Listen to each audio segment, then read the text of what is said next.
Time is 7 p.m. Date is August 1st, 2022. I call to order a meeting of the Mayor and City Council, City of Havre. I will call the roll. Acting Mayor is myself, Jim Ringsager. Councilmember Martin. Here. Councilmember Zinner. Here. Councilmember Boyer. Here.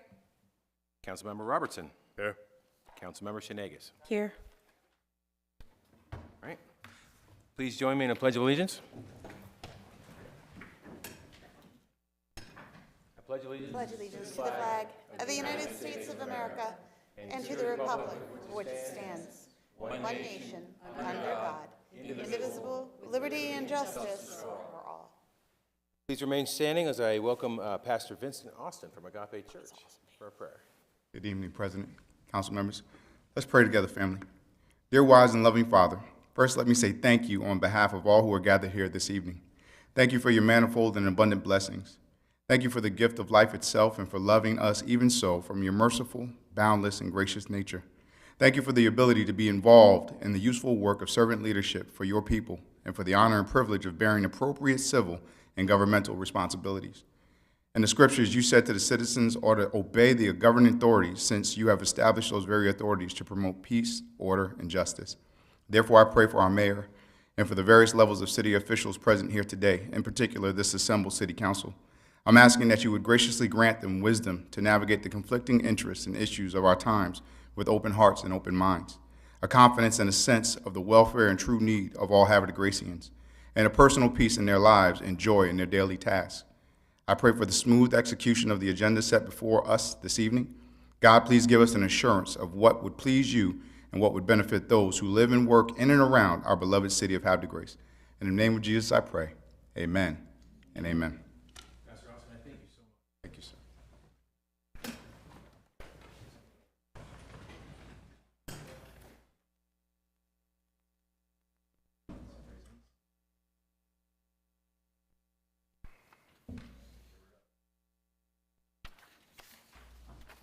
All right, Council, number 5, approval of the minutes. City Council meeting minutes of July 18th, 2022. So moved. City Council meeting July 18th, 2022. Do I have a motion? So moved. Regularly moved by Councilwoman Boyer, seconded by Councilwoman Zinner. All those in favor will say aye. Aye. Motion carries 5-0. Those opposed? Nay, I apologize. City Council public hearing minutes, July 25th, 2022. Council, do I have a motion to accept? So moved. Motion by Councilwoman Shenegas. Seconded by Councilwoman Zinner. Do we have any questions or comments? All those in favor will say aye. Aye. Those opposed? Motion carries 5-0. You have to abstain. I apologize. Let the record reflect that the motion is 4-0 with one abstention. Letter C, City Council work session minutes from July 25th. Council, do I have a motion to accept the minutes? Second. Regularly moved by Councilwoman Zinner, seconded by Councilwoman Boyer. Do we have any questions or comments? I'll be abstaining. All right.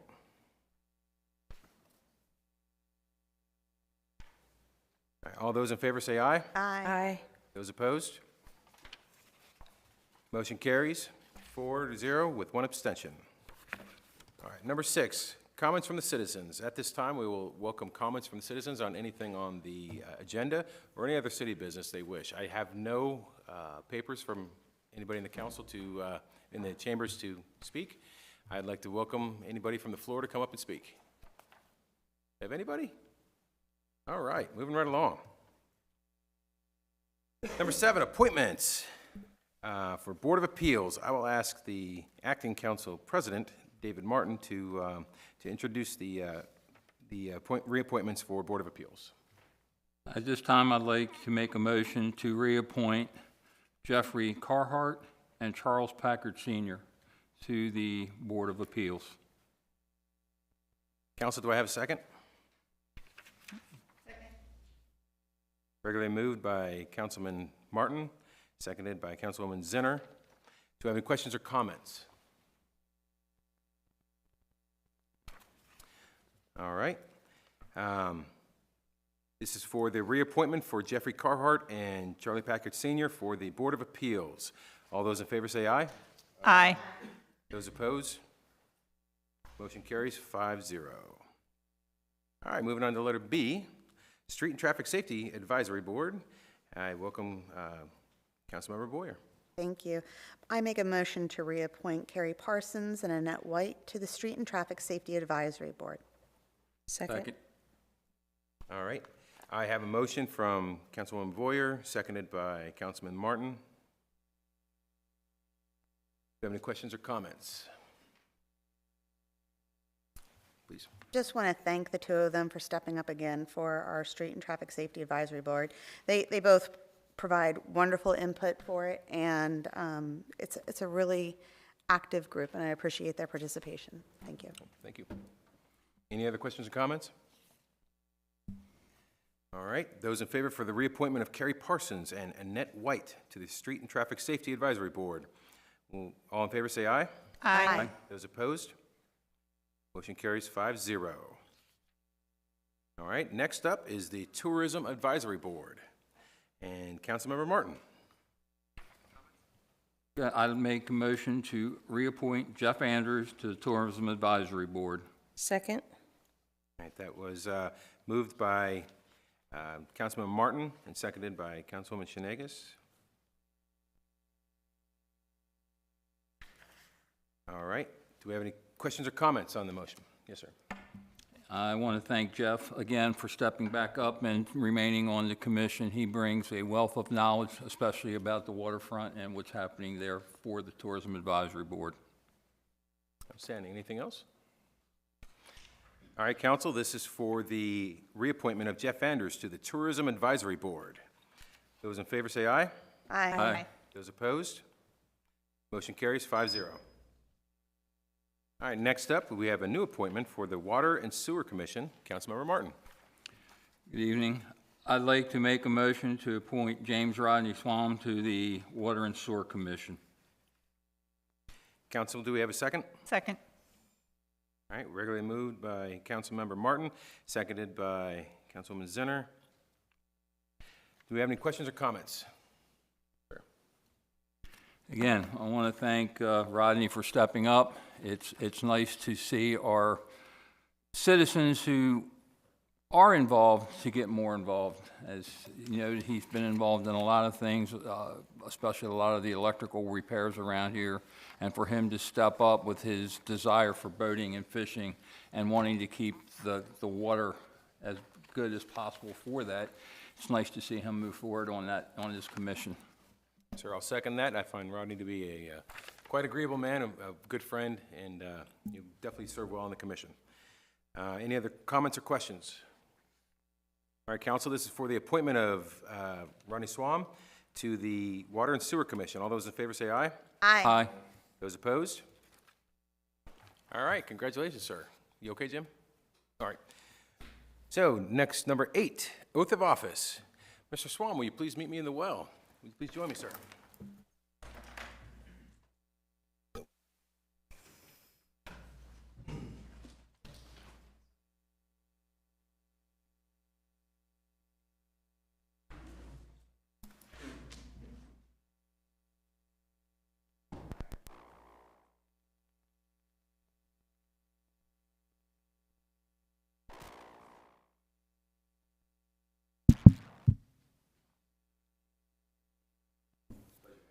Thank you, brother. All right, I'm going to start with I, and then you'll say your name and repeat after me, okay? Raise your right hand. I, James, I James Rodney Swam, do solemnly swear do solemnly swear that I will fulfill the requirement to fulfill the requirement of the office I'm about to assume, of the office I'm about to assume, that I will support the Constitution of the United States, that I will support the Constitution of the United States, and that I will be faithful, apologize, and bear true allegiance and bear true allegiance to the state of Maryland, to the state of Maryland, support the Constitution and support the Constitution and laws thereof, and laws thereof, and that I will faithfully and that I will faithfully, and impartially,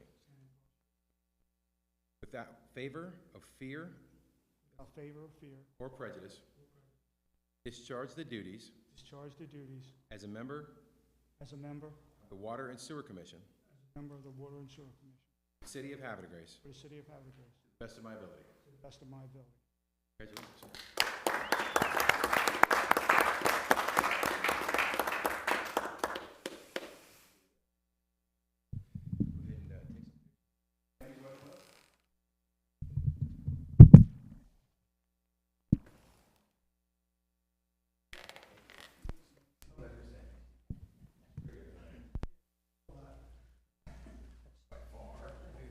Shift everybody over to Discord.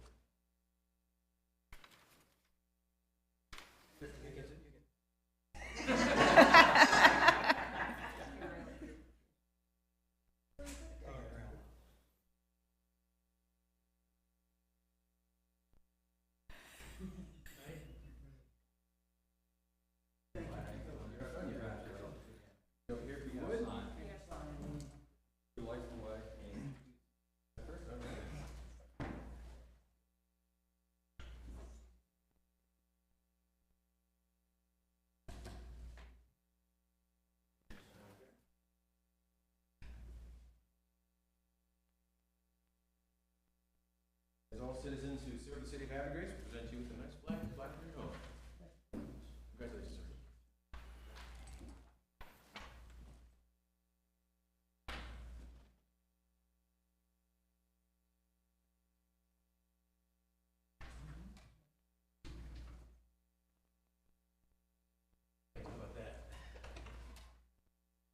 All right, moving right along. I think it's going to be a much shorter meeting than if Mayor Martin was here. I go through quick. All right, number 9, recognitions, we have none. Number 10, proclamations, we also have none. And number 11, presentations, we have none. Number 12, resolutions. We have a calendar resolution concerning a license agreement with Battery Island Brewery. Councilmember Shenegas. Good evening. I'd like to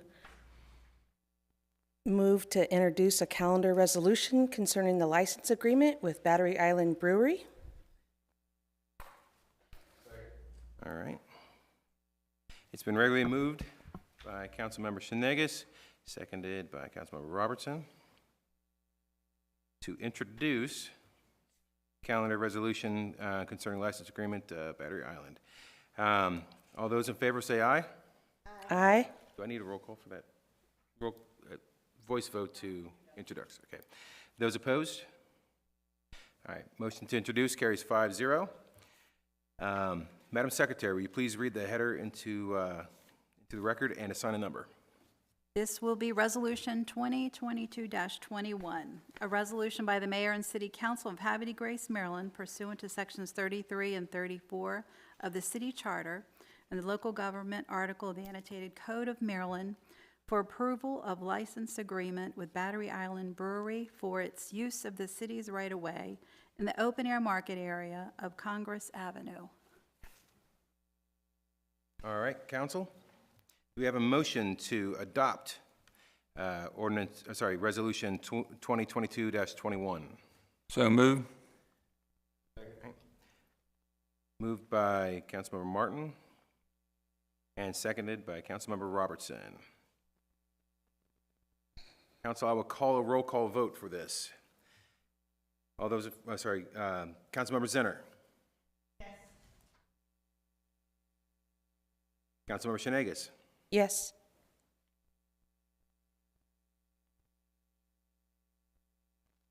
That's just all up. Do we need comments? Yeah, you're right. On there. Do we have questions and comments? Please. Just so that we're clear with the community. So just to confirm that this is attached to the work that we did a couple months ago to establish an open-air market that would go down Congress Avenue. And this is the first organization that has asked for a license agreement associated to that. Is that confirming that one. I don't even know who would be answering that question. So, and to add to that, they will be open during their business hours, Thursday through Sunday, available to use their license agreement up through December 31st, 2022. And to my knowledge, this is the first group or business that asked to use that part of the open-air market. So, and we structured it as a license agreement, and it can be terminated any time by the city, similar to our other license agreements. But it's kind of a pilot, on a pilot basis right now, so it's very short-term. I think it only runs till the end of the year. So, And if anybody within the community has a concern in regards to it, do they just come to City Hall? I guess they could raise the question with the Director of Administration, if there's any issues, because he's usually the one that knows who's leasing or licensing the properties. Yeah, so any issue they have with the operation outside the parameters of the lease, then certainly we would address that immediately. If it's just a complaint or a concern within the open-air market, then we'd hear that as well, but likely not a lot we could do with that until the lease runs out or the council changes the open-air market ordinance. Okay, thank you. Also, I'd like to add that the owner that's connected to the property has agreed to work with Battery Island Brewery on this venture. Councilmember Martin.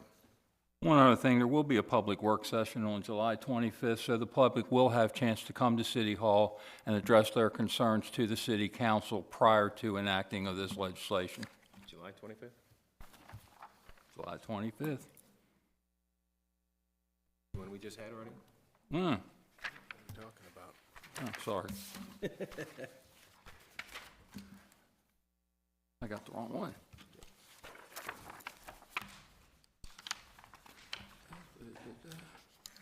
Or is there going to be one? It's actually, we need to, There may not be one. it's the second reading. We've already had the public hearing for that. No, this resolution doesn't have a This public hearing. resolution doesn't have a public have a hearing. public That's why I'm really confused. Yeah, I was I'm confused, sorry, yeah. I thought it was an ordinance, it's a resolution. Okay. It's almost like it's my first time up here. Sounds like it. I know, right? All right, do we have any other further yes, please. Yes, I just wanted to pick up on what Councilmember Boyer said, because I was going to make some comments as well. So this was the group that came from Mr. Bangs. He come to talk about this before, along with the owner of the brewery. Is that correct? They came and they wanted to apply for a license, but we didn't have the appropriate. I can answer that, Carolyn, Sure. if you don't mind. So, yeah, there was some question early on about the food truck because it was outside our food truck ordinance. And then when we were looking at what we could do with the Congress Avenue right-of-way to incorporate events at Hutchins Park and the downtown events, we decided to come up with this open-air market venue. And it included the area of Congress Avenue where this particular food truck would have been located. But previously, we didn't really have a policy on how to do that outside of the food truck ordinance. So this provided another avenue for a food truck to potentially access some space along there. But it's, like I said, it's a pilot program right now. We're not sure what it's going to look like long-term, but it will require adjustments. And I've been previously in communications with Councilmember Robertson about amendments to 1066, Ordinance 1066, to make it a little more clear what the process and procedures are. Right now, those process and procedures are kind of, we're looking at it more as a license agreement, but that may change going forward. So we're looking at tweaking it a little bit. So I would suggest if any citizens have concerns or comments or questions during citizen comment period, maybe can bring them to the attention of council to help us if we decide to amend it going forward. Okay, because I know at the time, I think he said he had room for maybe 15 feet before he went into the city right away, so he could Yeah, have. well, we're not sure about that. There's no formal lease agreement that we could find in city records, so that's a big question mark. So we're just looking at the city right-of-way is 132 feet width, and the adjoining landowner, similar to the sign ordinance, the adjoining landowner would need to consent. It's a similar kind of thing. The adjoining landowner would need a consent. Okay, so he doesn't interfere at all with the barber shop that's on the corner? I believe so. Because then there's Bangs back in here. That's where the truck would be Yeah, going. I see, yeah. Okay, all right, I just just wanted to be clear on what I thought I heard a couple months back, so, thank you. Council, do we have any further comments? Sure. Hey, just to clarify for those watching at home and in the audience, and I apologize if this was already mentioned, I literally can't hear that side tonight. My ears are still congested. But if you look at where Battery Island is situated, at where Washington meets Congress, right on that corner there on Congress, there's actually a driveway that approaches the building. The issue was just a tiny bit of their driveway may be in the city right-of-way, and that's before it hits the sidewalk. So the thought, excuse me, is if, you know, if a truck were to pull in there, it would potentially be on the city right-of-way and therefore require a license agreement. So this is just fancy legalese allowing this food truck to pull into the driveway of the business to service the business and, you know, the visiting public. Thank you very much for explaining that, Councilmember Robertson. Council, do we have any further comments? All right. So this is for a motion, we regularly moved by Councilmember Martin, seconded by Councilmember Robertson. I'm going to go ahead and start from the top on the vote. All right. So those in favor here, Councilmember Martin, Yes. Councilmember Robertson, Yes? Councilmember Boyer, Yes. Councilmember Shanegas, Yes. Councilmember Zinner. Yes. All right. The motion carries 5-0 for passage of the calendar resolution concerning license agreement with Battery Island Brewery. Thank you very much, Council. Next up, we have ordinances, and as this is my ordinance, I will pass it to Councilmember Martin to introduce. This is a ordinance 1080 concerning a public works agreement for 100 Residence Way for second reading and adoption. You just Now I make repeat a it. motion that we approve under second reading and adoption for ordinance 1080, public work agreement for 100. Motion to introduce. A motion to introduce? Yes. For second reading and for adoption. Council, do I have a second? So move. Second, sorry. All right, Councilmember Zinner for a second. Council, this is for a motion to introduce ordinance 1080 for second reading and adoption. Those in favor say aye. Aye. Those opposed? Nay. Councilmember, Madam Secretary, I ask you to please read the header record. Okay, ordinance of the Mayor and City Council of Havre Grace adopted pursuant to the authority of Article 11-E of the Maryland Constitution, the local government article of the Annotated Code of Maryland, and Sections 33 and 34 of the Havre Grace City Charter for the purpose of approving a public works agreement for 100 Residence Way. Thank you, Madam Secretary. Council, do I have a motion to adopt ordinance 1080 on second reading? So moved. Second. By Councilwoman Boyer, seconded by Councilman Martin. Council, I will read a roll call. Councilmember Zinner. Yes. Councilmember Shanegas. Yes. I'm on. Was it on? Councilmember Martin. Yes. Councilmember Robertson. Yes. And Councilmember Boyer. Yes. All right, the motion carries 5-0 to adopt ordinance 1080 concerning a public works agreement for 100 Residence Way on second reading. Thank you, council. There you go. Next up, we have letter B, an ordinance concerning a tax waiver for 1828 Pulaski Highway for first reading. Councilmember Martin. I make a motion that we consider for first reading an ordinance for the tax waiver of 1828 Pulaski Highway. All right, council, it's been moved by Councilmember Martin and seconded by Councilmember Robertson. All those in favor to introduce the ordinance, say aye. Aye. Aye. Those opposed? Motion introduced carries 5-0. Madam Secretary, please read the header into record and assign a number. Yes, okay. This will be ordinance 1081. An ordinance by the mayor and city council of Havre de Grace, Maryland, adopted pursuant to the authority of Article 11-E of the Maryland Constitution, the local government article of the annotated Code of Maryland, and sections 33 and 34 of the Havre de Grace City Charter, to waive a portion of property taxes for property owned by Dorothy Lewis with tax ID number 06-003214. Thank you very much. Council, do we have a motion to adopt the ordinance on the first reading? So moved. All right. Motion by Councilmember Boyer. Nope. Nope, sorry, Alicia Negus? See, I'm deaf in this ear. Maybe we should all put you guys down on this end. Maybe. We So should it's be on moved the by other side. Councilmember Shenegas, seconded by Councilmember Martin. Do we have questions or comments? I would like to defer to the Director of Administration for an explanation of this. Certainly, Hearing. Councilmember. Afterwards. I know, I'm sorry. I got it.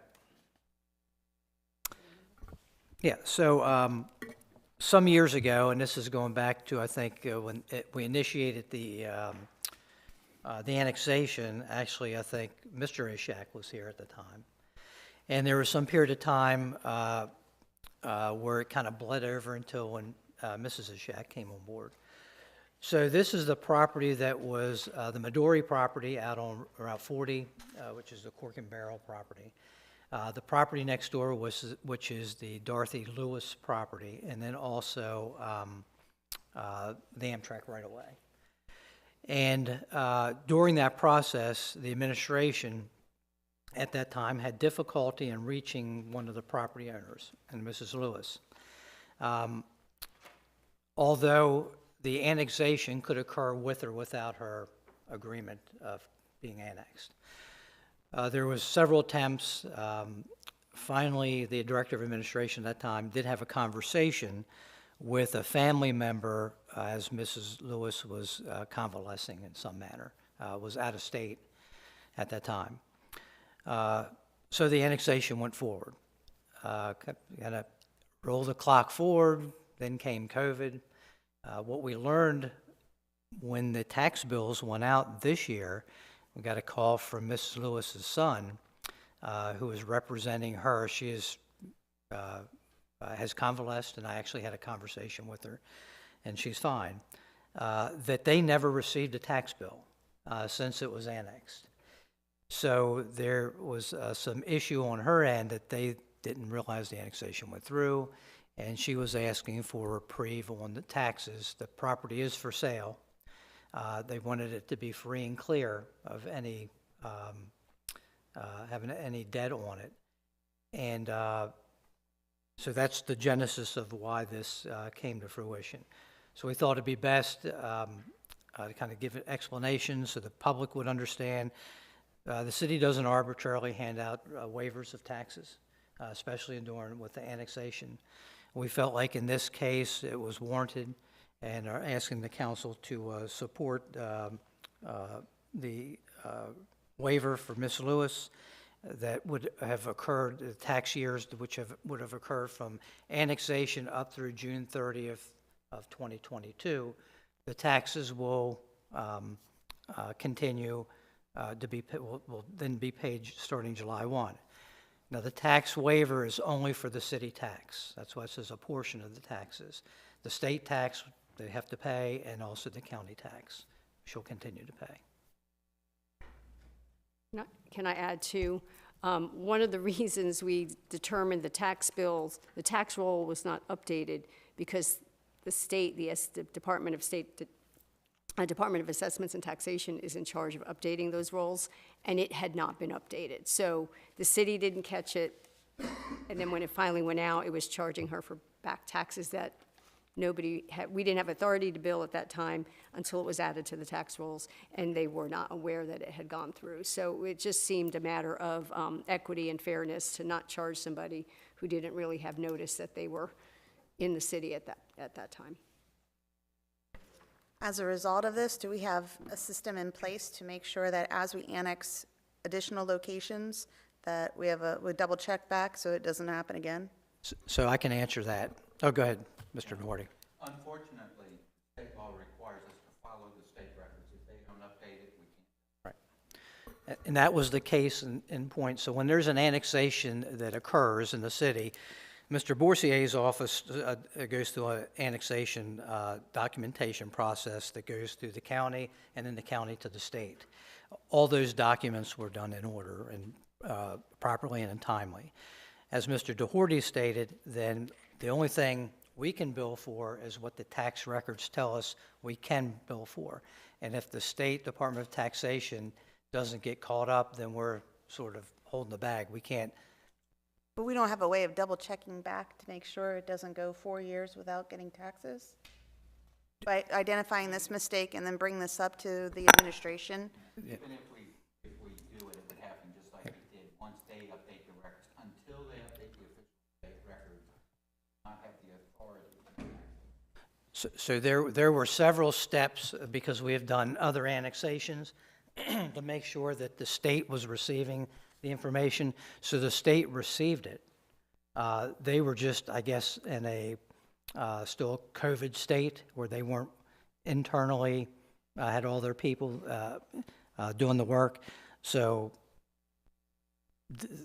there was somewhat of a notification made. They were getting caught up. We noticed it on a lot of the transfers coming through with houses that were being purchased and sold. It would take a while for those to get caught back up. So I think their focus was on land transfers immediately. Annexations were sort of at the bottom of their list. And what they would do, just to add, is they would do just what they did in this case. They would retroactively adjust it and suggest that we tax it for all the prior years. That's the way we would eventually be made up whole, unless, of course, we do something like here out of equity's sake and grant a waiver. Sounds like a broken system, but thank you. Council, do we have any further questions or comments? Can I add one more point? Please. The other thing is this particular annexation arose in a rather strange way because it was part of settlement of long litigation that the prior city attorney had been involved with. That was a genesis of it, and we were trying to incorporate as many parcels along that piece of road as possible. So it was just an unfortunate situation that happened the way it did. But the genesis of that particular one was to settle the lawsuit, which also seemed a little bit different than our typical annexations. Thank you so much. Anything else? All right, Council, I have a motion from Councilmember Shenegich, seconded by Councilmember Martin, to adopt Ordinance 1081 on the first reading. And I will do this by roll call. Councilmember Martin. Yes. Councilmember Boyer. Yes. Councilmember Robertson. Aye. Councilmember Zenner. Yes. Councilmember Shenegich. Yes. The vote being 5-0, the motion carries. Councilmember Martin, how would you like to have August 15th have a hearing, public hearing right before the meeting? Great time. All right, August 15th. We already knew the date. All right, moving right along. Number 14, old business. Here we have an amendment to the second annual Susquehanna Wine and Seafood Festival. And this I toss off to Chief Administration, Steve Gamatoria. Director of Administration. Thank you, Acting Mayor and Council President Ringsacker. So the first amendment, Council, is to the second annual Susquehanna Wine and Seafood Festival. Very minor, however, we did want to bring it back to Council. The sponsor would like to add 1 hour to the back end of the event, making it from 7 to 8 p.m.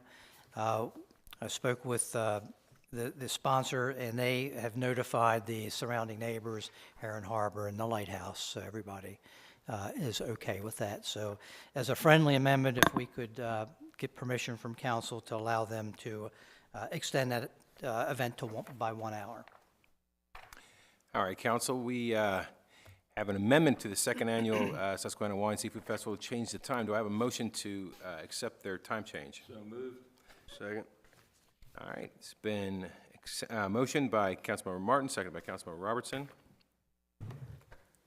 All those in favor, say aye. Aye. Those opposed, say nay. All right, motion to amend the time carries 5-0. New business, special events. Again, Mr. Steve Gamatoria. Thank you, Acting Mayor Ringsacker. So the first event is the Havre Grace Sailing School, Youth Sailing School, and they're having a chili, I guess, gumbo event down at the Hutchins Park. The event will occur on August the 4th, so very narrow time frame. They will set up at 3 p.m. The event is from 6 p.m. to 9 p.m. They'll be using the Frank Hutchins Park area. They expect about 60 people. They'll only be using the electricity down at the Hutchins Park. There's no alcohol served. There will be food service available. There's a map in your packet as well as the insurance certificate and the costing sheet from both PD and DPW. PD will be handling this on regular patrol. All right, sir, give me a moment. I want to confirm something here. Now, if I may, we discussed this the other day, that this is a public event, correct? Correct. So initially, when we had our discussion, we thought it was for the sailing school and their families, but this is open to the public. It's open to the public. They do have tickets on sale on Facebook. I did see that, so we'll go ahead and go through this. Council, do I have a motion to approve the Havre Grace Youth Sailing Family Picnic and Gumbo Tasting for August 4th? So moved. All right, Councilmember Zinner, motion, seconded by Councilmember Robertson. All right, all those in favor say aye. Aye. Those opposed? All right, motion carries. Get right under the questions, huh, Jimmy? There we go, we're going to do the questions. Sorry, man, it's almost like my first time up here, like I said. Do I have any questions? No questions? All right, moving right along. Next up, the Lockhouse Museum Candlelight Tour, December 10th, 2022. Thank you, sir. Yes, sir. So this is our annual Lockhouse Museum Candlelight Tour. It's sponsored by the Lockhouse Museum. The on-site person and coordinator will be Julie Runke. Like in past years, this will be held from 4 p.m. to 8 p.m. There's a setup time that will begin at 8 a.m. Multiple stops will be provided along Union, Chesapeake Drive, Commerce, Washington Street, and Congress Avenue. Anticipated participations about 500. Not much difference than in previous years as far as the event expectations. I'm not sure that they have a full list of all the sites at this point, so it's a little, we're a little restrictive on giving you a precise route. But the streets that were named is where they suspect that they'll have those homes open. The costing sheet is in the rear. PD will handle this as normal patrol. Thank you. Sure, thank you.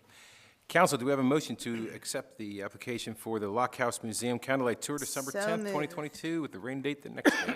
So moved by Councilmember Boyer. Second. All right, seconded by Councilmember Martin. Any questions or comments? Sir. Hey, just so, for my own edification, all they're really asking for is Union in that part of Washington to have the no parking signs so the luminaries are visible. Yes, sir. That's really the only purpose for this application. Yes, it's Union and Commerce down to Congress, or Concord, Okay, parts of Lafayette, got it. but the luminaries, yes, sir. Okay, thank you. Stanley, thank you. Any other questions or comments? All right, it's been moved by Councilmember Boyer, seconded by Councilmember Martin. All those in favor say aye. Aye. Those opposed? All right, motion carries 5-0 for the Lockhouse Museum Candlelight Tour on December 10th. Rain date the following day. All right, moving on, number 16, Director's Reports. Mr. Steve Gamatoria, Director of Administration. Thank you, sir. A couple things this evening. So this Tuesday, tomorrow, the August 2nd, is National Night Out. I'm not sure, maybe the chief can elaborate during her comments of areas that are going to be having events. We do know that the National Neighbors Night Out will be occurring up at the 600 block of Ontario between North Adams and North Stokes. Council passed that event application last meeting. Anyone that's interested can contact Cheryl Strader at 845-863-3373, and that event starts at 5 p.m. and ends at 9 p.m. Also, a call out to anyone that has any availability to work and do routine maintenance up on the Joe K Trail. Joe K and Mr. Frank Duncan have asked for any volunteers that would be available to help pull regular maintenance on the trail. You can contact Frank Duncan by email or text. Mr. Duncan's phone number is 410-746-5229 or fduncan0@msn.com. You'll soon see some activity in 2 locations where we have current monuments, one down at the Gold Star Memorial, sometime between now and we hope to have it completed by Veterans Day. We'll be finishing putting the final touches on the Gold Star, where the really nice plaques have been ordered and they've arrived. Mr. Woody's putting a design together. There'll actually be some renovations done to where the pedestal is down at the Gold Star, where it sort of backs up to the Clinton Memorial, and we're going to clean that up as well, refresh some concrete and kind of spruce the whole area up, and sort of make a dividing line between the Clinton Memorial, Clinton Gore Memorial, and also the Gold Star. So I think everybody will be pretty pleased with how that's going to turn out.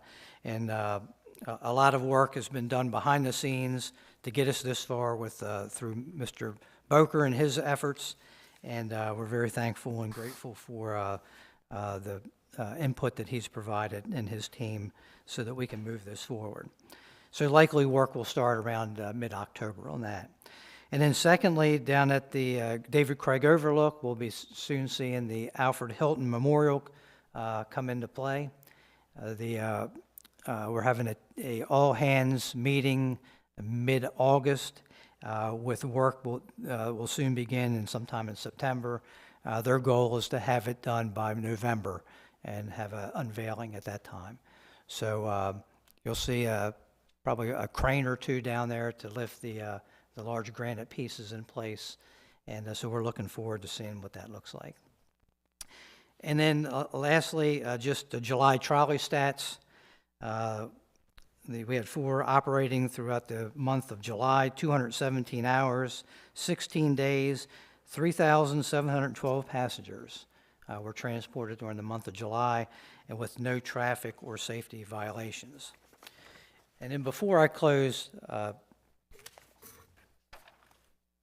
Acting Mayor Ringsacker and your team, we have a number of, council work sessions that we need to, come to an agreement on when we're going to start kind of cobbling those together if we're going to stick with Monday nights or do some Wednesday nights. But we have a number of items. One, our legislative review, and then I know we have a few with the moratorium ordinance and also the comp plan. So between yourself and you working through council and Mr. Borsier and myself, we'd like to get a schedule set up as soon as we can to kind of secure some of those dates.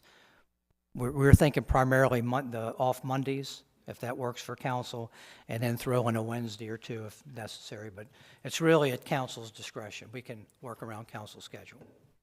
Thank you. I just want to put out there that the Street and Traffic Safety Committee meets regularly the 4th Friday of the month. Not Friday, Monday, the 4th Monday of the month. And I've missed a couple of the meetings as a result of our work sessions. So if possible, we can stay away from that date. That'd be very helpful. All right, I will poll the council and the mayor, try to figure out a good time to get together. as well as Mr. Borsier and yourself, according to the Open Meetings Act, and we'll figure it out, try to get some dates set for all those, and I think we can discuss this on Wednesday at the meeting. Yes, sir. Thank you, sir. Any further comments? All right. Mr. Tim Bercier from Director of Planning. Good evening, everybody. We have our permit information in for July, and the effects of the interest rates rising, supply chain issues, increases in cost are starting to take a little bit of effect. We didn't see any new construction permits for the month of July, but renovation permits are still holding strong, and our other category for sheds, fences, pools, solar panels, all that kind of stuff is also still going strong. So we're starting to see a shift in what people are applying for, of what's the trends of what people are doing. So people are starting to renovate their homes more versus building new homes. On the other hand, we are continuing to see the rest of the entitlement process continue for those developments that have already been approved and the subdivisions that have already been approved. So those are continuing to go forward, although we're not seeing a lot of actual construction permits come in. That's a good shift, I think, for our department to start focusing on looking at properties that are existing, redevelopment, revitalization, and some of those things that maybe take a back seat sometimes when there's new construction and things are going big and there's a lot of subdivision. So that's something that my department's looking forward to over these next few months as the economy shifts. We had a great work session on July 25th talking about the short-term rental ordinance. We discussed a little bit about long-term rentals also.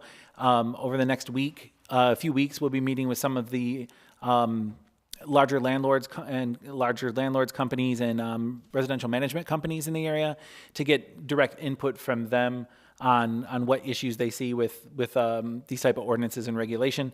And we'll be providing that information back to council once we get those meetings accomplished. Next Monday, August 8th, we have our comprehensive plan kickoff work session.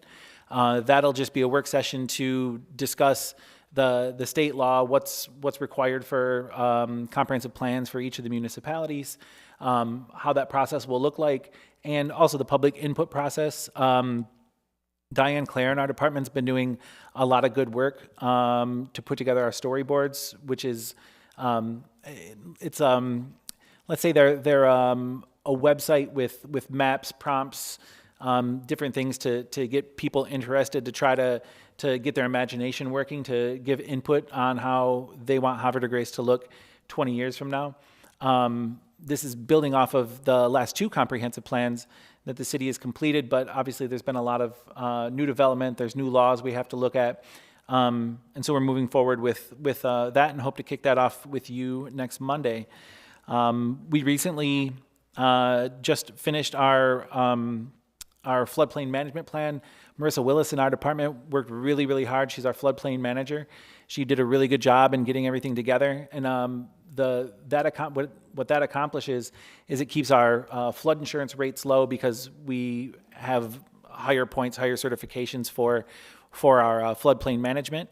And she's already continuing to work on additional ideas for the next renewal so we can continue to have more points and, again, keep our flood insurance costs as low as possible. Lastly, we spoke a little bit about food trucks tonight. I spoke in the past about modernizing our permit system. So with food trucks kind of being a new thing, this will be kind of our kickoff for our fully electronic application. We should have any food trucks that are interested being able to apply online, pay online, won't have to come to City Hall unless they need to. Everything will be taken care of electronically. We're working with our software people at Edmunds. It looks as if we have all the components that we need that the city has already purchased. It's just a matter of coordinating those so they work for what we need to do. It's already being done by other municipalities, so it should be at no extra cost to the city as far as software is concerned. So that's it for me. If anybody has any questions, I'll take them. Council, any other comments? Questions? All right. Moving on, next we have Ms. Bridget Johnson, Director of Economic Development and Tourism. Thank you. Good evening, Council President, council members, and citizens at home. A couple of quick updates. Finally, we have awarded the Digital Content Manager, Storyteller, and Writer contract to Hartford Digital Marketing Solutions. They are located here in Havre de Grace on Ontario Street. Mr. Lee Schaefer is the president and owner of that agency. We look forward to working with him. I will be onboarding him next week, and one of his first projects will be to write about the living shoreline. We've had 4 new businesses open in the city of Havre de Grace. Jamie Bakes LLC is at 311 St. John Street. We have Zodiac Records, which is across the street from Jamie Bakes on St. John Street. We have the Card Rage at 208 North Washington Street. They are a Pokemon trading station. And Brookbends, which had announced about 2 or 3 weeks ago that they would be leaving the city of Havre de Grace, is staying with us in their current location at 233 St. John Street. So we are happy that Brookbends is not leaving, and we'd like to welcome the first 3 businesses that I mentioned to the city of Havre de Grace. In tourism, we are prepping for First Fridays this Friday, August 5th. And we are also on schedule to advertise a RFP for the creation of a new Explore Havre de Grace website. The RFP will launch during the 3rd week of August and can be found on the city website. And we are looking forward to that process as well, as we need a new website. And let me see, Main Street. The new downtown Main Street district walking maps are available in the visitor center and as well as in most retail and restaurant shops in the downtown. The walking maps are for 2022 and 2023. The Havre de Grace Main Street office, if it isn't known by now, is located inside of the corporate center, 224 North Washington Street. Julie Ronke is the Main Street manager for the city of Havre de Grace. Sustainability. I'm so glad Mr. Rodney Swam is here tonight because we look forward to you reinstalling our pedestrian and trail counters tomorrow. They are being reinstalled on the Joe K Trail, the Promenade, and several locations throughout the downtown. The trail counters they count people. We've had a lot of questions from our citizens who actually thought they were cameras and that they were being recorded, and they are not. They are, it's called TrafX, so TRAFX. They count people through an infrared light from body heat that is emitted from people that are walking, they're on the path, there are hikers, joggers, skaters, horseback riders. They do not take any type of pictures. They don't count animals. The technology that is there that it counts people. So these will be going back up tomorrow. We look forward to gathering this data for First Fridays, and particularly also for the Joe K Trail, which receives a whole lot more visitors than we've known in the past.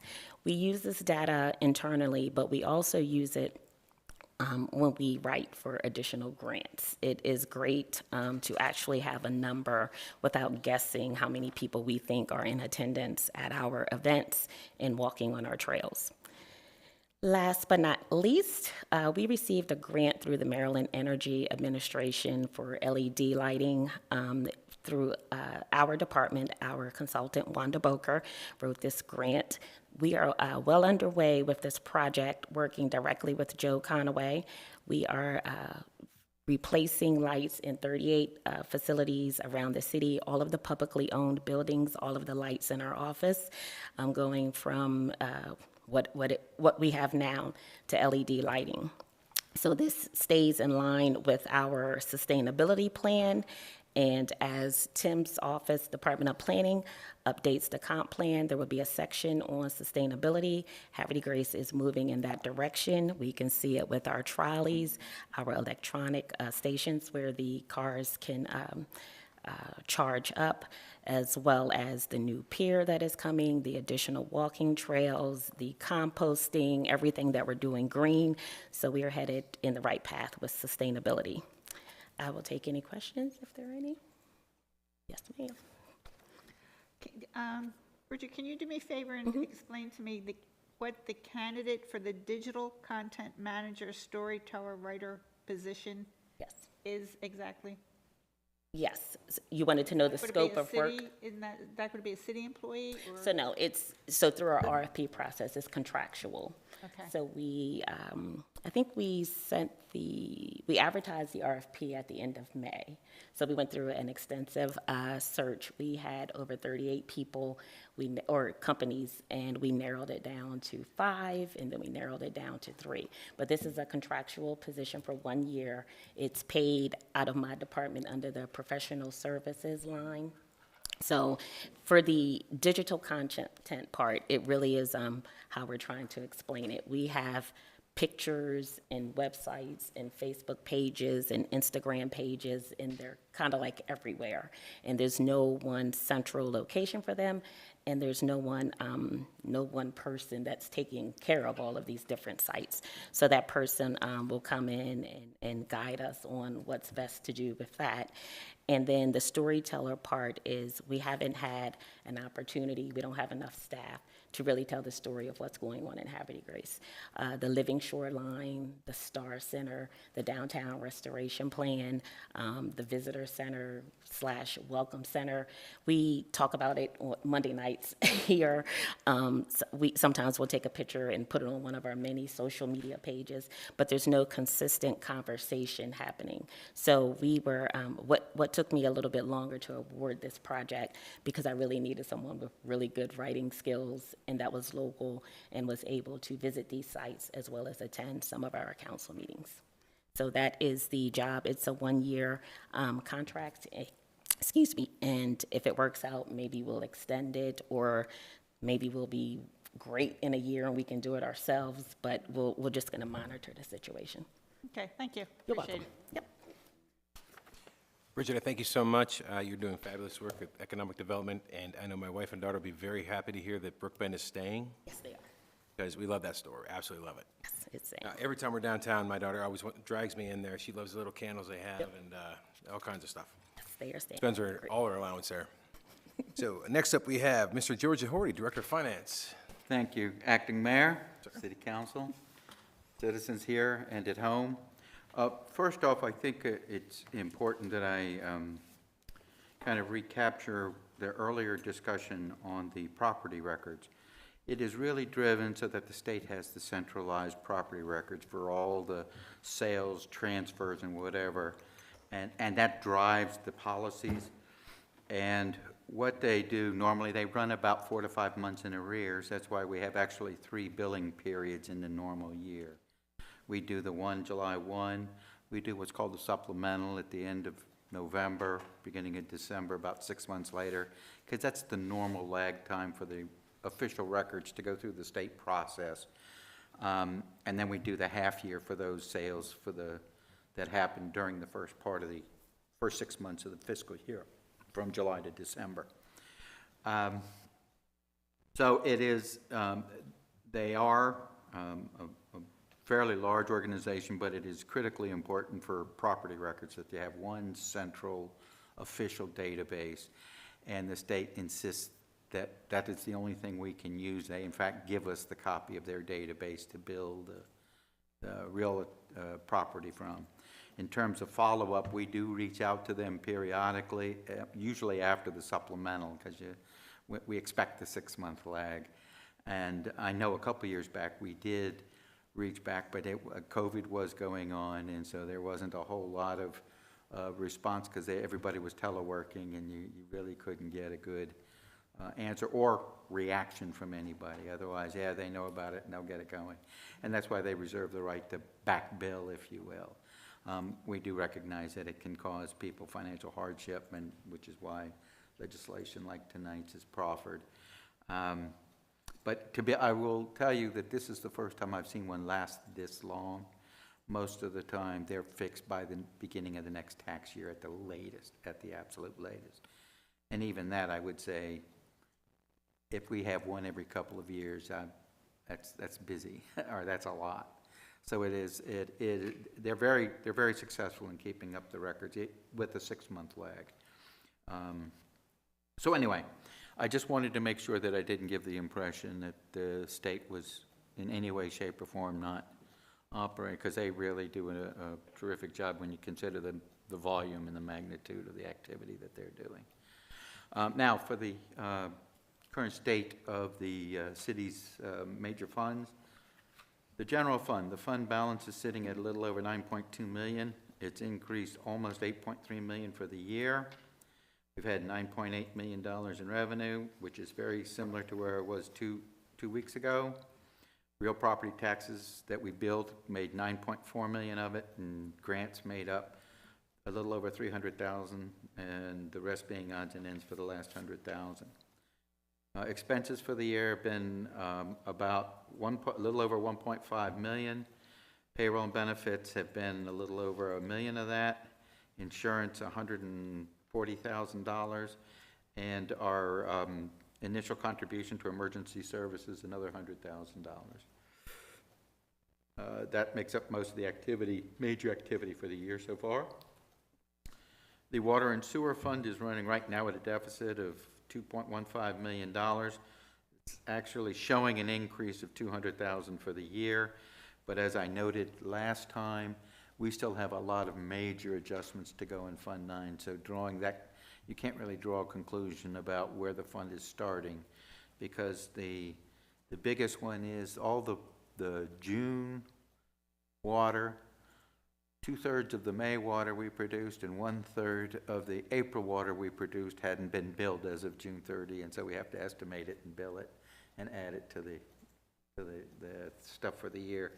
And the other is, this year we've had another element that's fairly large. The American Rescue Plan Act has gone primarily into Fund 9 and 1, and that fourth quarter transfer has just been being made, is not really yet reflected in the numbers because we just estimated it.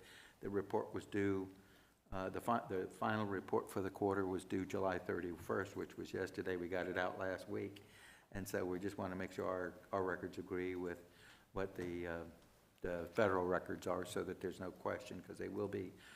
We capped the $750,000 limit, which requires a single audit, so that will be looked at very, very carefully this year. But all appears in order. The Marina Fund, the fund balance is sitting at just over $1 million. It's decreased a whole $9,000 year to date. The revenues were about just under $48,000, with fuel sales making up $38,000 of it. We've had a little over $56,000 in expenses. Insurance was the largest at $21,000. Fuel purchases was $19,000, and payroll another $16,000 year to date. And that's the current status of the funds. I'm certainly open for any questions you may have. Council, any questions? Sir, thank you so much for your diligent work. Quite welcome, sir. Next up, we have the Chief of Police, Ms. Teresa Walter. Oh, I'm sorry. I marked the wrong thing.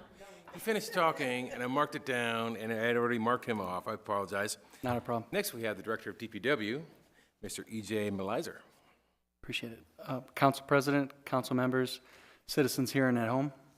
After wrapping up my third week, I have a better operational understanding and a finer appreciation of how hard DPW employees work. Certainly is the Department of Public Works, with a strong emphasis on works. I'm proud of all our workers and their contributions to this great city day in and day out. On that note, here are a few high-interest items that I'd like to report. The first item is the Bully Rock Tower. The exterior portion of the Bully Rock Tower is being sandblasted and primed before they apply paint. The project is approximately 70% complete, with a few finish coats set to be applied before wrapping up the project later this month. In regard to the Star Center, if you're driving down Congress or Juniata, you might notice a shiny new roof on the Star Center, which has brought the Star Center roof project to a successful completion. New sewer lines. We were awarded a government contract for sewer line upgrades at the local Army National Guard facility. This will include a new force main and a pump station. This project will begin in mid-August. Water main repairs. There were several water main repairs throughout the city this week. Our waterside crew, led by Dennis Underwood, has done an excellent job finding and fixing the unexpected water main breaks in an aggressive and proactive manner. For example, a city contractor is currently replacing a whole section of old pipe on Wilson Street that will wrap up in late August. and greatly improve much-needed old water infrastructure. On the topic of water, I want to remind citizens and local contractors that it is illegal and punishable by fine for unauthorized use of city fire hydrants. Legal hookups can lead to over 1,430 gallons of water loss per minute and cost approximately $8.86 loss per minute. There's also a public health and safety concern for the city regarding unauthorized hookups to city fire hydrants, with the hose company potentially not being able to access the hydrants during fires. Also, the concerns with potential of cross-contamination. We urge any citizen that observes hookups from people other than authorized city employees or the hose company to please report the findings to the Havre Grace Police Department.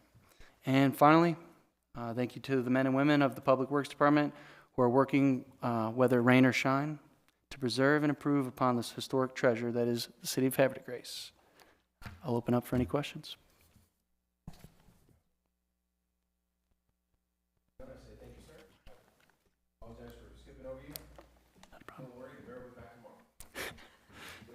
Thank you. Good evening, Acting Mayor Ringsacker and Acting Council President Dave Martin. I just want to kind of dovetail off of what Mr. Gamatoria said regarding National Night Out. He is correct. OPAC, even though they call it Neighborhood Night Out, it is a form of National Night Out. So I won't go into all the details since Mr. Gamatoria did, but OPAC has been relentless. They're there every year with National Night Out or Neighbor Night Out. They're a fantastic group, and I really do appreciate Dr. Jaffe and everybody there that has worked well to ensure that NNO in their community is always participating. We do have one other community. The Housing Authority has also been pretty relentless as far as National Night Out. They have, over the years, since many of the kids that have lived there have grown and have moved out, or they're just not participating in some of the games that we used to do.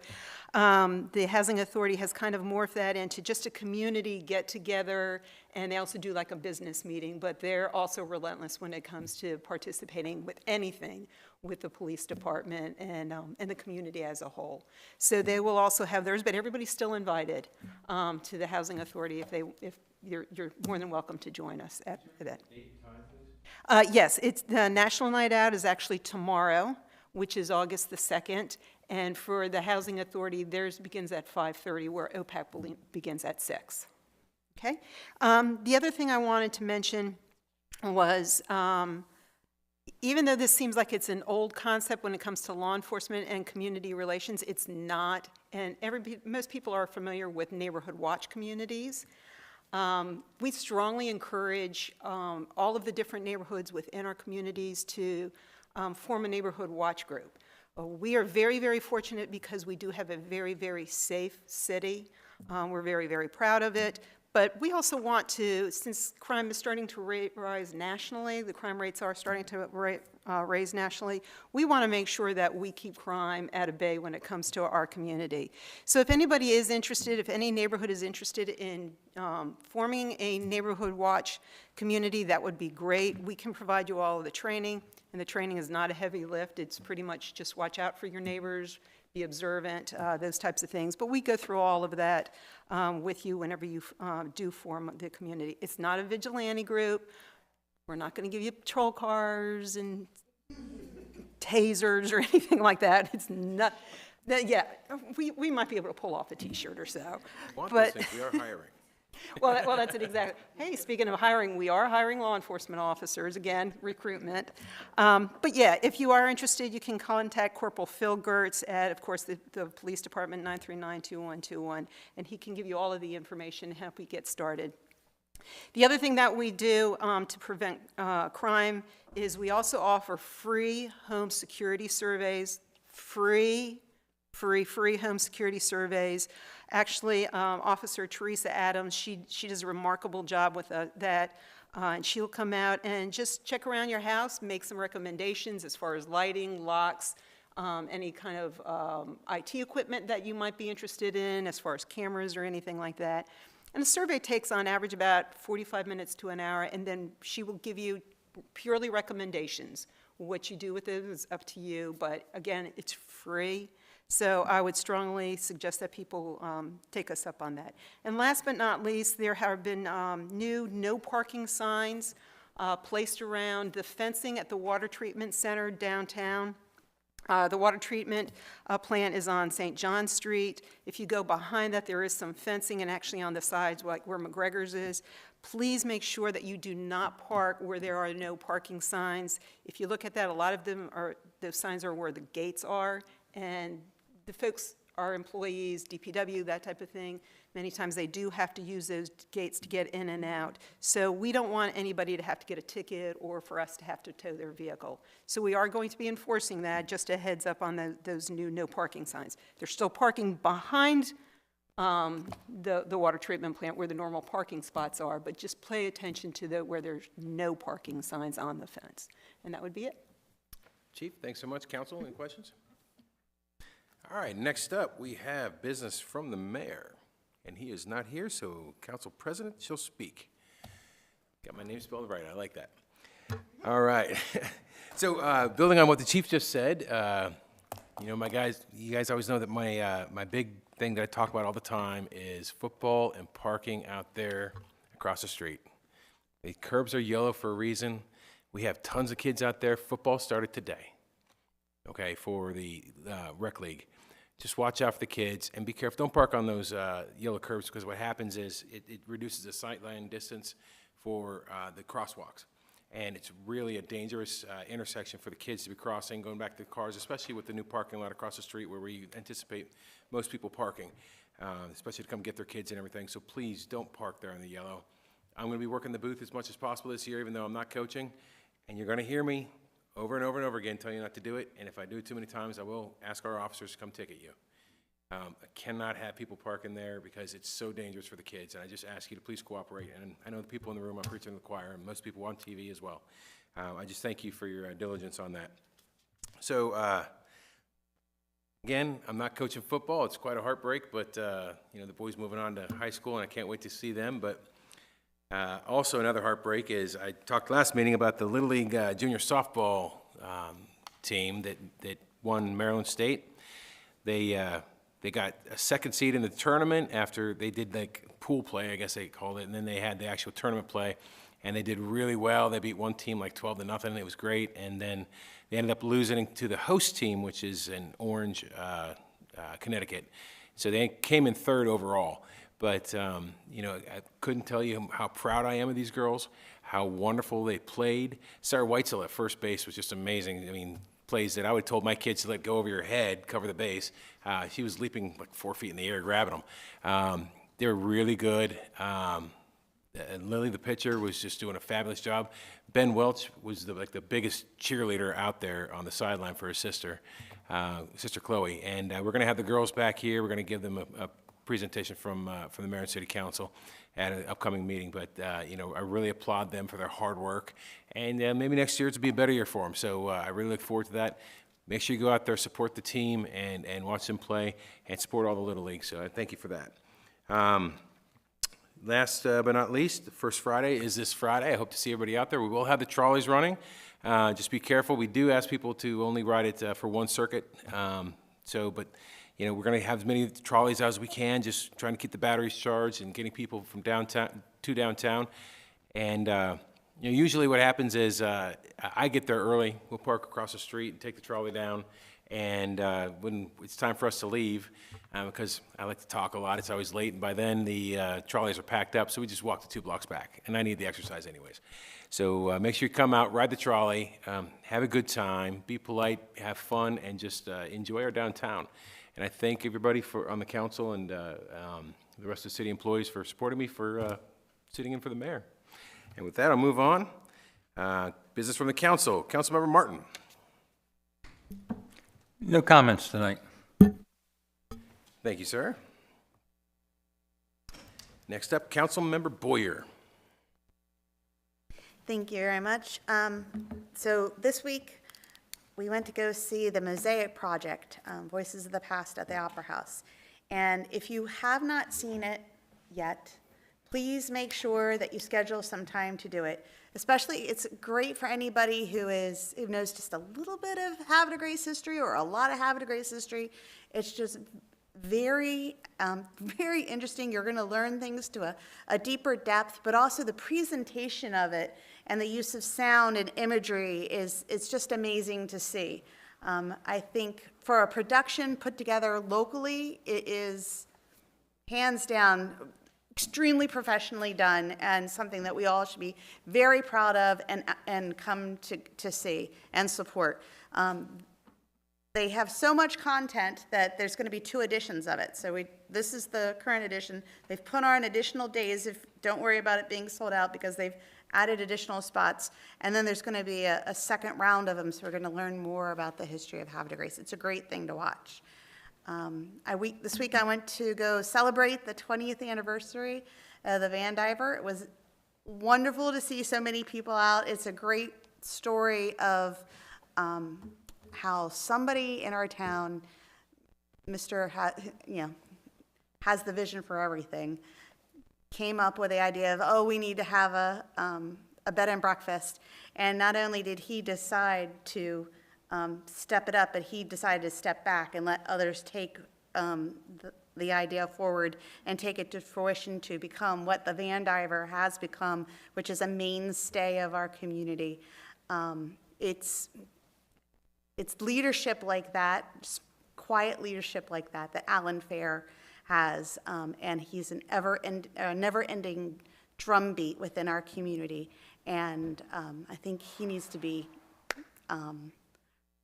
a huge kudo for him for having the vision and then having the vision to step back and let others move forward with his ideas. I also participated this week in a wonderful event put on by Adrian, in support, I'm never going to say it, Ellie, and for her Gold Award project. She put on a Golden World of Disability event, and there's 100 people there in support of her. And DPW, let me tell you, when you get the need to put up a stage that's accessible for those with disability, you not only do it, you go in spades and you over-engineer it. That was one heck of a stage and ramp that you guys put into it. And it really showed off everything that she was presenting that day. And it just proved to not only to her family, but everybody there who was in support of her, that you can have an idea and your community will come behind you and support you to fruition of that idea, and we'll carry you forward as a community. It was just a wonderful event all around, celebrating some absolutely amazing young people who do not allow their disability to control their lives, but to become a challenge to move forward and to take advantage of it and make it become an ability that they have. It was just an absolutely fabulous event. I'm very proud of Ellie for all the work that she did. And I look forward to her Gold Award celebration. And finally, this is me. I'm going to put on my APG hat here for a minute. APG is hiring. We have a hiring days going on. It's a virtual hiring days. Anybody who's interested in applying for jobs at Aberdeen Proving Ground, please go on, just do a Google search on APG hiring days. It'll come up for a link to Facebook. You'll be clicking through the link till it'll take you to a place where you just register your name, add up your resume, and then there's going to be a series of virtual events to give you a little bit more information about the types of jobs that are APG, but also, demystify the security clearance process. And hopefully from there, we'll be able to hire a couple hundred people. So please make sure that you apply. There's lots of jobs opening on APG. And with that, I thank you and have a great day. Councilmember Boyer, I appreciate that. I do have to second everything you said about the entire Andreen family. They're wonderful people, and I lamented that I was out of town on Saturday and I couldn't make it, but kudos to her and I heard Rick Hoff played the saxophone. Oh, yeah. That's fabulous. That is absolutely awesome. Again, just an amazing family. So I'm sure she'll have other events in the future. She wanted to make this a yearly thing, didn't she, or? Yes, that's her intent, to make it a yearly thing. And I don't see why we can't. To say that it gives these young people, it's just not students, these young people, a forum just to recognize that they have, I don't want to say conquered their ability, but they're more than their disability. It's absolutely amazing. That's outstanding. Thank you so much.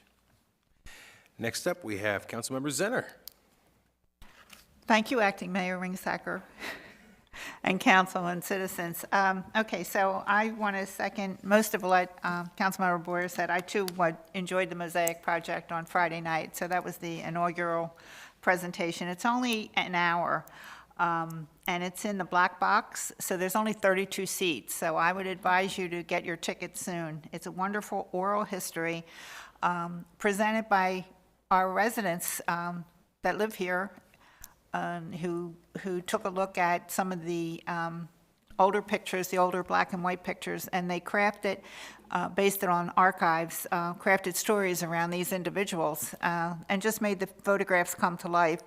They, as Councilmember Boyer said, there's going to be part 2. This was part 1, the years 1900 through 1929. And they had so much content, they've decided to do a part 2, which will probably be in the fall. So I just want to let people know that there are not that many performances left, and there's only 32 seats in the black box. So, and the tickets couldn't be more reasonable. If you're an adult, it's $5. If you're a senior, student, or child, it's $3. So I think we can all afford something like that, and maybe even buy some snacks and some wine to give them a few dollars of profit. But the next event is Friday, August 5th from 6 to 8 p.m. Then Saturday, August 6th at 2 p.m. They have a 4 p.m. that's sold out. Sunday, 8/7 from 2 to 4 p.m. And that's it until part 2 comes our way. So I hope people listening get an opportunity to go and see it and listen to the voices, listen and understand some of the appreciation for some of the old photographs that you'll see. The other thing I want to talk about is the family picnic and gumbo tasting. It is the fundraiser for the sailing school, and you can buy tickets on Eventbrite. And they are $20 for adults and $10 for children. I also went to the event at Tidings Park on Friday that Ellie put together. I was a little late, so I did not hear the initial announcements or the band. But when I arrived, the entire group was on the move. They were heading to the promenade. So I had my puppy with me, so we were not allowed to go on the promenade. Councilmember Boyer said I could carry him, but that wasn't going to happen. What I did was I went around and I visited all of the organizations who had information for caregivers and for the members of the community who were there who had disabilities on outreach programs and places they could go, contacts they can make if they're having difficulty getting help that they need. As a parent or as a caregiver. So I did make the rounds doing that, and then before I knew it, everybody was on their way back from the promenade, and the event was over. But Ellie did a wonderful job, and I was looking forward ever since the time I saw her come to council and ask for, put in her event application. So it was really great to see and participate in. So that, I think, are all my announcements for this evening. So I thank you. Good night. Thank you, Councilmember Zenner. Next up, we have Councilmember Robertson. Thank you, Mr. Mayor, fellow council members, ladies and gentlemen here and at home. Just quickly, excuse me. The Youth Commission will be hosting its Refuel for School August 27th from 3 to 7 at Concord Point Park. That's where the lighthouse is. Just want to put that out there. Still looking for community sponsors, community partners and sponsors The headline sponsors so far are Hartford Bank and Ashley's Treehouse. But, if anyone else wants to participate as a community partner, we're letting folks set up, free tables and all, especially if you pertain to the youth.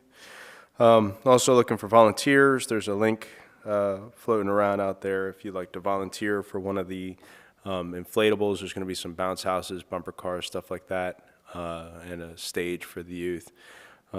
So if you can spare any time on Saturday, August 27th, from 3 to 7, to help give away school supplies or, assist in the kids having a good time, please reach out to me and let me know. My information's on the city website. Thank you. Sir, I appreciate that. And last but not least, Councilmember Shenegas. Good evening, Acting Mayor, Council, Directors, citizens in the audience, and citizens at home. Yes, it was a lovely celebration this weekend with anniversaries and Golden World of Disabilities. I attended all the events that were mentioned as well, and it's just great to see our community thriving. Also not mentioned was McGregor's 35th anniversary for the restaurant. So I just thank both Van Divers and McGregor's for giving back to the community, inviting folks out, and giving us refreshments, and just to celebrate us as citizens and making it open to us to enjoy their accomplishments. Ellie, I'm so proud of her. The highest award in the Girl Scouts is the Gold Award, and she has aimed high, and she has brought many, many hearts to a place where, we can just give back and know that, people are accepted and loved no matter what their position is in this life, and that we have facilities here in Havre de Grace where everyone can come out and be a part of our community. So I thank Ellie for sharing that love and bringing it to the forefront here in Havre de Grace. I want to also say we have a new church in town. If you live in the downtown area and feel like walking to the Emmanuel Baptist Church to come meet Pastor Joe and enjoy some lunch with him on Saturday, August 6th from 12 to 1 p.m. He will be there, located on North Washington Street in the building behind La Petite Bijou in the new conference room there.